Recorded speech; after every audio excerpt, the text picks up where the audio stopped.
Hello, this is Gloomy Sunday, and once again, I will be sharing spooky stories that will send shivers down your thorny spine.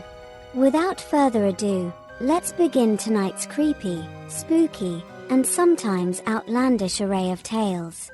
Sit back, relax, and enjoy. 12-year-old Bethel had always been obsessed with My Little Pony. He loved everything about them: their colorful manes, their sweet faces, and their magical powers. Over the years, he had amassed an impressive collection of ponies, proudly displaying them on shelves in his bedroom. His friends would often tease him about his love for girls' toys, but Bethel didn't care. He loved his ponies, and they made him happy. Or so he thought. One fateful night, as Bethel drifted off to sleep, he began to feel a strange, creeping sensation. At first, he thought it was just his imagination, but as the feeling grew stronger, he realized that something was terribly wrong. He sat up in bed to find that his ponies had changed. Their once bright manes now seemed to writhe like snakes, and their eyes glowed with an otherworldly light. The first pony to move was Pinkie Pie. She crept off her shelf, her legs twisting in ways that seemed impossible for a plastic toy. Bethel froze as Pinkie Pie drew closer, her mouth opening to reveal rows of razor-sharp teeth. The pony's bright pink color had darkened to a malevolent crimson, as if it had been infused with an evil spirit. As the night wore on, more and more ponies came to life, each one more terrifying than the last. They began to swarm Bethel, their manes entwining around his arms and legs like living chains. The pony's eyes blazed with an unholy light, burning Bethel's skin wherever they touched. Frantic and desperate, Bethel knew he had to escape. He fled his bedroom, the ponies in hot pursuit.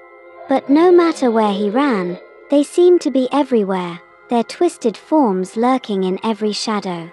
In his desperation, Bethel remembered a lesser-known heroine from his childhood, Rainbow Bright. He had always loved her colorful, optimistic stories, but he had never thought he'd need her help in a real-life horror scenario.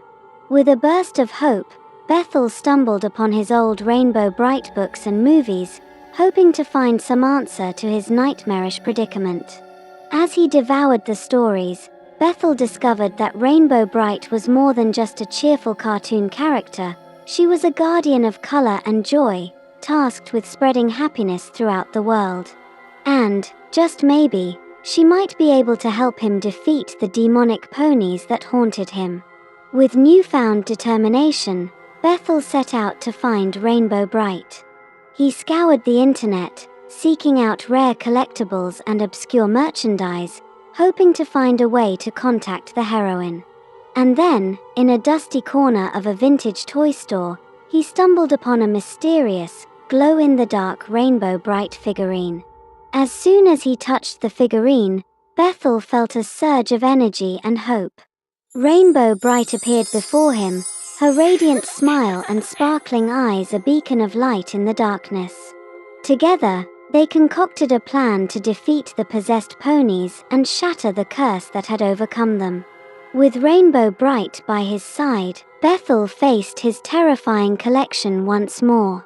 The ponies, sensing their victims' newfound courage, grew more aggressive than ever.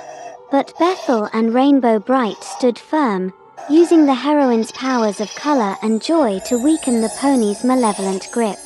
In a final, desperate bid to save himself, Bethel used Rainbow Bright's magic to infuse his ponies with a blast of pure, joyful energy. The ponies, overwhelmed by the light, began to shatter and dissolve, their dark magic banished back to whatever abyss had spawned it. Exhausted but triumphant, Bethel thanked Rainbow Bright for her help.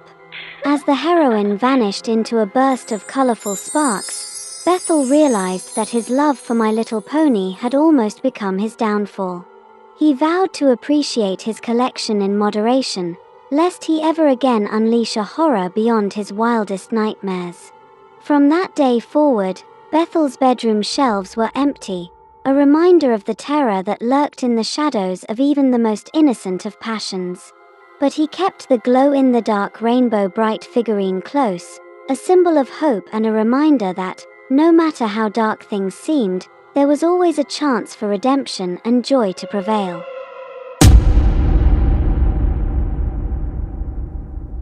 That was a very cute and unusual spooky tale.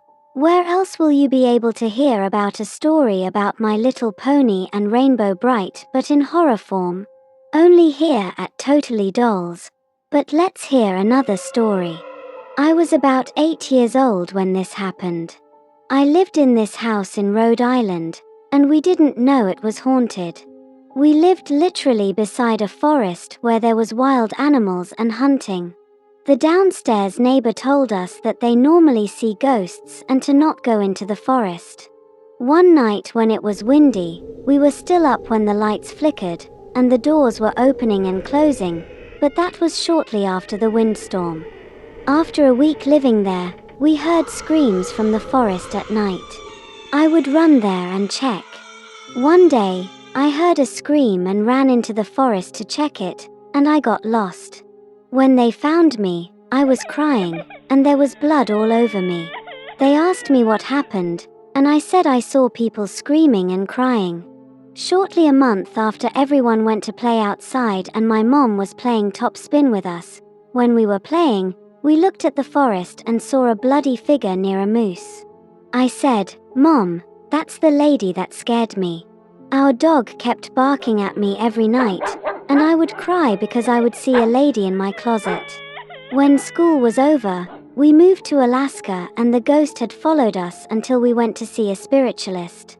10 years after, I went back to the forest in Rhode Island and spent the night there. The next morning, I got scared when I woke up because something dragged me to the same spot where I got lost, and I had some blood on me. I left quickly and never returned. Well, that was very unsettling. I don't know why the sender wanted to return to that forest in Rhode Island. Good decision to never return there again. Let's do one more story. This all started about 2 weeks ago.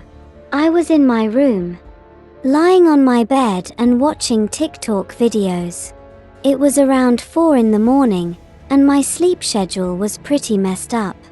I had a glass of water on my dresser, and the reflection on the glass was creating some really creepy shapes. To put my mind at ease, I moved everything on the dresser away from the glass of water, thinking it might be the other objects causing the strange reflections.